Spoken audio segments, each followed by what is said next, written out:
एक लड़का जब बाढ़ से ग्रसित जो राहत शिविर होता है, राहत शिविर को देखने के लिए अपने दोस्तों के साथ जब जाता है, जब एक लड़की को देखता है तो देखता ही रह जाता है, क्योंकि वो लड़की कोई और नहीं थी।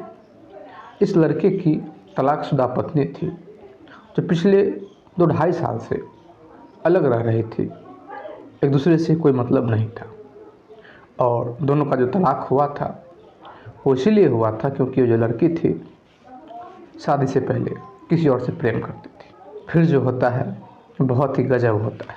नमस्कार, प्रणाम। मैं दीपक कुमार यादव। कहानी के इस नए एपिसोड में आप सभी का बहुत बहुत स्वागत है। वीडियो को लाइक कर दीजिए और अभी तक अगर आपने हमारे इस चैनल को सब्सक्राइब नहीं किया है तो प्लीज़ चैनल को सब्सक्राइब कर दीजिए। दोस्तों, यह कहानी है बिहार का। बिहार में चूँकि अभी जिस प्रकार से बाढ़ का समस्या बना हुआ है, आप कह सकते हैं कि जो उत्तर बिहार है लगभग पूरी तरीके से दह चुका है, बाढ़ ग्रसित हो चुका है। उत्तर बिहार में जितने भी नदियां हैं, कहीं ना कहीं सबका जो जल स्तर है वो बढ़ा है, बहुत ही ज़्यादा बढ़ा है और किसी न किसी इलाकों को प्रभावित किया है बाढ़ के कारण। और अभी जो कोसी में जो पानी बहुत तेज़ आई है तो एक जो इलाका है उसको पूरा तरीके से खाली करवा दिया गया। खाली करवा के ऊंचे स्थान पर पूरा इलाका को भेज दिया गया। पूरे ऊंचे स्थान पर जब भेज दिया गया तो चूँकि राहत शिविर है, जो भी लोगों के पास जो अपना सामग्री भी साथ में लिए हुए थे और कुछ बाहर से भी सरकार के द्वारा भी जो सामग्री है वो उपलब्ध कराया गया। और भी कुछ जो लोग हैं वो जो मदद कर सकते हैं, जो समाज सेवी लोग हैं वो जाते हैं, मदद करते हैं।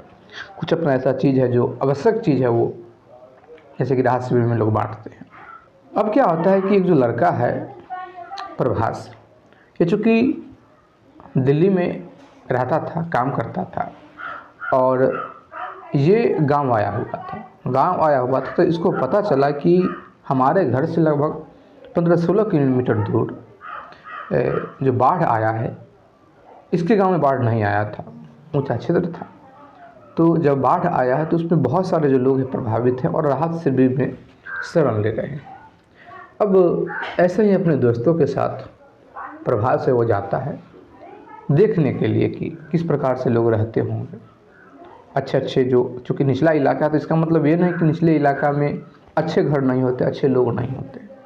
हर एक गांव में बहुत पैसे वाले लोग भी रहते हैं, गरीब लोग भी रहते हैं। और चूँकि बाढ़ है तो बाढ़ के क्षेत्र में, प्रभाव क्षेत्र में कोई भी आ सकता है। अब प्रभास जो है देखने के लिए गया था। जब वहाँ जाता है, देखता है, सबको देखता रहता है। बहुत सारी जो मवेशी है, मवेशी बंधा हुआ है, एक साइड में मवेशी है, बहुत बड़ा टेंट लगा हुआ है। और ये जो सड़क था, जो हाईवे था, हाईवे के बगल में जो एक स्थान था ऊंचा, वहाँ ही बना हुआ था। और जो मवेशियाँ थी वो हाईवे पे सड़क के जो किनारे वहीं पे बंधी हुई थी। सबके लिए चारा की व्यवस्था भी हो, कुछ लोग चारा का भी मदद करते हैं। अब ये सब चीज़ देख रहा था प्रभास, तो बस देखने की नज़र से गया था। बस इसको एक लड़की पे नज़र पड़ जाता है, लड़की पे नज़र पड़ता है, लड़की को भी प्रभास पे नज़र पड़ जाती है। नज़र पड़ जाती है तो प्रभास देखने लगता है, वो लड़की भी देखने लगती है। थोड़ा समय देखने के बाद वो जो लड़की है वो अपना सर जो है वो नीचे कर लेती है और प्रभास है ये वहाँ से जल्दी में निकल देता है। प्रभास को ऐसा लगा कि हमारे साथ जो दोस्त है वो कहीं उस लड़की को ना देख ले। बस थोड़ा सा देखा था और लड़की भी दूसरी तरफ मुड़ गई थी और ये भी मुड़ जाता है और फिर उसी समय वहाँ से रिटर्न चलाता है। उसके बाद प्रभास घर आता है, जो बातें अपने दिल से निकाल चुका था उस लड़की के विषय में, क्योंकि वो जो लड़की थी कोई और नहीं थी।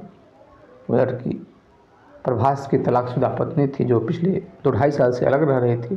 कोई मतलब नहीं था एक दूसरे से कि वो कहाँ रह रहा है, ये कहाँ रह रही है, कोई मतलब नहीं, कोई संबंध ही नहीं है। अब प्रभास से घर पे आता है, बहुत सोचता है, विचारता है। विचारने के बाद फैसला लेता है कि ऐसा है कि कल चलना चाहिए और जाएंगे तो अकेले जाएंगे, किसी को नहीं ले जाएंगे। अपना मोटरसाइकिल लेता है और फिर निकल देता है। मोटरसाइकिल लेकर निकलता है और फिर वहीं पे जाता है और कुछ सामान वामान ले लिया था ताकि किसी को ये न लगे, ऐसा लगे कि कुछ सामान देने के, चॉकलेट वकलेट कुछ बिस्किट विस्किट ले लिया था। वहाँ जाता है, कुछ जो बच्चे थे बच्चे को बांटता है। फिर क्या होता है कि प्रभास है, फिर से वो लड़की इसको दिख जाती है। लड़की जब दिखती है, वो लड़की का नाम अंजलि है। जब वो दिख जाती है तो चूँकि आज अंजलि कुछ समय तक देखती है, क्योंकि कल जो अंजलि भी जो मुड़ गई थी इसलिए मुड़ गई थी क्योंकि प्रभास अकेले नहीं था, इसके साथ और भी लड़के थे और सभी लड़के को अंजलि पहचानती थी। दूसरी तरफ अंजलि उस दिन मुड़ी थी, लेकिन आज बस देखती रहती है। प्रभास भी देखता है। प्रभास चूँकि ये देख रहा था, यह खोज रहा था कि आखिर जिस लड़के के कारण ये मुझे छोड़ के चली गई, आखिर वो लड़का है कौन, वो लड़का है कहाँ। बहुत देखता इधर उधर ढूंढता रहता है, लेकिन कहीं से उस लड़के का कुछ पता नहीं चलता है। उस लड़के को एक बार ये देख चुका था, तो प्रभास को लग रहा था कि वो लड़का कहीं ना कहीं यहीं होगा। जब ये लड़की यहाँ है तो वो लड़का भी कहीं ना कहीं यहीं होगा, और कहीं से वो जो लड़का है दिखाई नहीं देता है। नहीं दिखाई देता है तो सोचने लगता है कि भाई कहीं अलग चला गया होगा, कहीं गया होगा। फिर क्या होता है कि प्रभास को वो जो अंजलि की माँ दिख जाती है। अंजलि की माँ दिख जाती है तो प्रभास थोड़ा सोचने लगता है, विचार करने लगता है कि अगर ये अपनी माँ के साथ रह रही है, इसका मतलब है कि ऐसी स्थिति में जो लड़कियां होती है ससुराल होती है, और कहीं ना कहीं अगर इसका पति होता तो कहीं ना कहीं इसको अलग रख रहा होता, क्योंकि उस शिविर में इस उम्र की कोई लड़की थी ही नहीं। मतलब वही लड़की थी, शादीशुदा इस उम्र की कोई लड़की नहीं थी। कोई अपने मायके चली गई थी, कोई अपने ससुराल चली गई थी। कुछ लड़कियां थी जो लड़कियां थी, लेकिन शादीशुदा अगर कहें तो इस उम्र की कोई लड़कियां या औरत कोई नहीं थी। तो कहीं ना कहीं इसके मन में ये बात खटकता है कि पता नहीं क्या बात है। ऐसा तो नहीं है कि कुछ और भी बात ज़्यादा बिगड़ गया, क्योंकि हमने तो कोई खबर ही नहीं लिया। दरअसल क्या हुआ था कि जब अंजलि की और प्रभास की दोनों की शादी हुई थी, तो शादी के बाद जैसे ही घर अंजलि जो है ससुराल आती है, ससुराल आती है और रोने लगती है। तो फिर चूँकि प्रभास को तो पहले लगता है कि भाई सभी लड़कियाँ रोती है तो ये भी रो रही है, घर की याद आ रही होगी। लेकिन कुछ समय बाद प्रभास को ऐसा एहसास हुआ कि ये वो रोना नहीं, क्योंकि प्रभास जो है वो जानता था अभी के समय में कि लगभग जो लड़कियां हैं वो कहीं ना कहीं बात करती हैं। तो प्रभास को ऐसा लगा कि ये बात हमें पूछ लेना चाहिए। तो प्रभास वो कहता है कि ये बताओ कि क्या तुम किसी से प्रेम करती हो, क्या तुमने शादी मर्जी से किया है या तुम्हारी शादी ज़बरदस्ती करा दिया गया है। जैसे ही प्रभास को ये बात कहना था, पहले तो अलग अंदाज में रो रही थी, लेकिन जैसे ही ये बात प्रभास कहता है वो एक अलग अंदाज में रोने लगती है, और फिर कुछ कहना चाह रही थी। प्रभास कहता है कि चुप रहो। प्रभास पानी देता है, पानी पिलाता है और कहता है शांत बैठो और बताओ, एक एक बात बताओ। और हम उस प्रकार के नहीं हैं कि तुम जो कहोगी हम मानेंगे नहीं, क्योंकि हम जानते हैं कि अभी तो हमारा सफ़र का शुरुआत ही है। अगर इस दिन अगर हम एडजस्ट नहीं कर पाते हैं, एक दूसरे को नहीं समझ पाते हैं, तो फिर ये सफ़र चलेगा नहीं, और ज़बरदस्ती का रिश्ता मजबूत नहीं होता, ठीक नहीं होता है। अंजलि जो है वो कहने लगती है, अंजलि अपनी पूरी बात बता देती है कि मैं एक लड़के से प्रेम करती हूँ, लेकिन घर वालों ने माना नहीं और मेरे साथ इमोशनल अत्याचार किया गया, इमोशनल ब्लैकमेल मुझे किया गया और मजबूरन मुझे शादी करनी पड़ी, शादी के लिए हाँ करनी पड़ी। अब प्रभास कहता है तो फिर क्या करोगी। अंजलि कहती है कि मैं उसके बिना जी नहीं पाऊंगी। प्रभास चूँकि शादी किया था, भाई अंजलि बोल रही है, पत्नी इस प्रकार से बोल रही है तो गुस्सा होना तो जायज़ है। फिर प्रभास कहता है कि ऐसा है तो तुम मायके चले जाओ और फिर यहाँ मत आना, और हम दोनों का कोई अब रिश्ता नहीं है, कोई नाता नहीं है। भूल जाना कि तुम्हारे साथ कोई घटना हुआ था, हम एक दूसरे को भूल जाएं तो यही बेहतर है। अंजलि जो है, अंजलि को गाड़ी ठीक करता है प्रभास, और परिवार के लोग सारे लोग पूछते रहते हैं कि क्या बात है क्या बात है। प्रभास कुछ नहीं बोलता है और गाड़ी पे बैठाता है अंजलि को मायके भेज देता है। मायके भेज देता है। प्लस में कुछ सामान वामान जो होता है, सामान वामान भी गाड़ी पे दूसरी गाड़ी पे लोड करता है और फिर भेज देता है। चूँकि शादी का भी 2 दिन ही हुआ था, तो सामान जो था वो 2 दिन बाद आने वाला था। जो फर्नीचर वर्नीचर का सामान होता है वो आने वाला था, आया नहीं था। तो ज़्यादा सामान नहीं था, सबको भेज देता है। सबको जब भेज देता है तो अंजलि जब मायके आती है, मायके वाले जब अंजलि को देखते हैं, पिता देखते हैं, तो अगल बगल के लोग को तो यह लगा कि पता नहीं क्या बात हो गया, कोई पैसा का इशू हो गया, कोई बात होगा। और परिवार के लोग उसी प्रकार से माहौल बनाते हैं ताकि किसी को ये पता न चले कि आखिर ये घटना क्यों घटा है। लेकिन अंजलि के पिता को ये बात पता चल गया था कि आखिर कहीं ना कहीं कारण वही है, जिस बात का हमें डर था आखिर वही हो गया। फिर करे तो क्या करे। एक बार अपने दामाद को, मतलब प्रभास को, अंजलि के पिता कॉल करते हैं तो प्रभास जो है वो कह देता है कि आप भी जान रहे हैं कि क्या बात है, तो अच्छा होगा कि इस चीज़ को ना छेड़िए, उसकी जो मर्ज़ी है वही आप लोग कीजिए या करने दीजिए, हम इसमें कुछ नहीं कर सकते हैं। अब अंजलि का जो पिता है उनके पास भी कोई और ऑप्शन नहीं होता है। वो अपनी बेटी से कहते हैं कि ठीक है, जो होना था वो तो हो ही गया, तुम अपनी मर्ज़ी के कर लो, तुम्हारी जो मर्ज़ी है अपनी मर्ज़ी के कर लो तुम। फिर क्या होता है कि अंजलि जो है उस लड़के को कॉल करती है। जब उस लड़के को कॉल करती है अंजलि, तो शुरू में जो लड़का है वो तो बहुत खुश होता है कि भाई ठीक है, हम शादी करेंगे, तुमको हम साथ में रखेंगे। लेकिन उस लड़के को भी ये पूरा नॉलेज नहीं था आखिर ये लड़की जो है घर छोड़ के आ गई है। क्योंकि अंजलि बस इतना पूछी थी कि क्या तुम अभी भी मेरे मुझसे शादी करोगे, तो वो लड़का कहा था कि हाँ, तुम जिस हाल में मेरे पास आ जाओगी हम रख लेंगे। अब क्या होता है कि अंजलि जो है वो ये बात अपने पिता से कहती है। पिता कहते हैं कि तुम स्पष्ट रूप से उसको बता दो, कोई जोर ज़बरदस्ती नहीं करना है, भागना नहीं है, वो प्रेम से यहाँ आए और हम तुम दोनों की शादी कर देंगे। अब क्या होता है कि जब उस लड़के को ये बात पता चला कि घर के गार्जियन भी राजी हैं, फिर उसको अपना जो मान और सम्मान है उसका फिक्र होने लगा। और फिर वो कहता है कि हम शादी नहीं कर पाएंगे, हमने तो बस जोश में ऐसे ही बोल दिया था, भावना में आके बोल दिया था, लेकिन शादी हम पहले करते, लेकिन तो हम शादी नहीं करेंगे, तुम्हारे पिता को पहले सोचना चाहिए था। अंजलि रोने लगती है, गिड़गिड़ाने लगती है कि तुम्हारे लिए हमने घर छोड़ दिया, ऐसा कर दिया, सब कुछ कर दिया। फिर वो लड़का कहता है कि माफ़ करना, मैं कुछ नहीं कर सकता, क्योंकि तुमने अपना घर परिवार को जब समझ कर शादी किया था, तो मेरा भी घर परिवार है, हमको भी अपना घर परिवार को देखना है। और फिर लोग ताना मारेंगे कि शादीशुदा लड़की को घर ले आया है, इस प्रकार से लोग प्रेम को नहीं समझ पाएंगे। तो इसीलिए जिससे तुम्हारी शादी हुई है तुम वहीं जाओ। फिर अंजलि रोने लगती है, करे तो क्या करे। अंजलि अपने पिता को ये बात कहती नहीं है कि उसने मना कर दिया। कुछ दिनों तक अंजलि जो इस बात को टालती रहती है, टालम टोल करती रहती है, अंदर अंदर घुट रही थी। ये बात तो प्रभास को भी नहीं कह सकती है, कहे तो कैसे कहे, क्योंकि उसको छोड़ के आ चुकी है।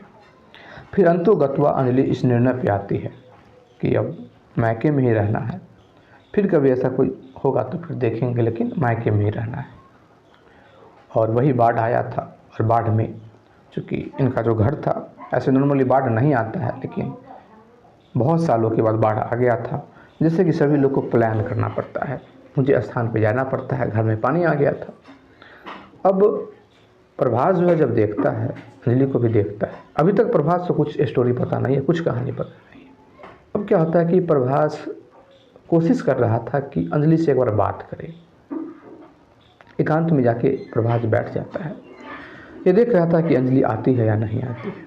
अंजलि भी बहुत दूर से प्रभास की तरफ देखी जा रही थी। अंजलि में भी ऐसा समर्थ नहीं हो रहा था कि वो प्रभास के निकट है, प्रभास के पास है। फिर क्या होता है कि इतने में ही अंजलि के जो पिता है प्रभास को देख लेते हैं। प्रभास को जब देख लेता है तो प्रभास उठता है, प्रणाम करता है, वो भी आशीर्वाद देते हैं। वो कहते हैं कि चलो बेटा, चलो बैठो। प्रभास को ले चलते हैं वहाँ। प्रभास थोड़ा शर्मा रहा था क्योंकि आसपास के लोग भी वहाँ थे।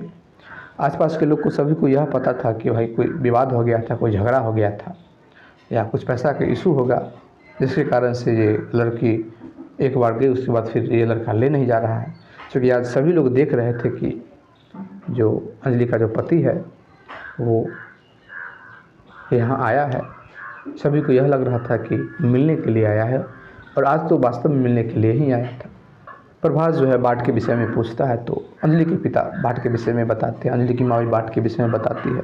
यह बताती है कि ऐसा तो कभी नहीं हुआ था, और अंजलि की माँ कहती है कि जब से हमारी शादी हुई है तब से प्रथम बार इस प्रकार से घर छोड़ना पड़ा है। पहली बार ये घटना मेरे साथ हुआ है, इतना बड़ा बाढ़ हुआ है। यही सब बात हो रही थी। फिर क्या होता है कि अंजलि के पिता भी वहाँ से निकल जाते हैं। अंजलि की माँ जो है वो भी मौका देख के वहाँ से निकल जाती है। अंजलि चूँकि साइड में बैठी हुई थी, अंजलि को वहाँ से जाने में नहीं बनता है, वो जा नहीं पाती है, वो रुक जाती है। प्रभास जब इधर उधर देखता है, फिर प्रभास कहता है कि तुम जिससे शादी की, जिससे प्रेम करती थी, आखिर वो लड़का कहाँ है? जैसे ये बात प्रभास कहता है, अंजलि की आंखों से आंसू चलने लगता है।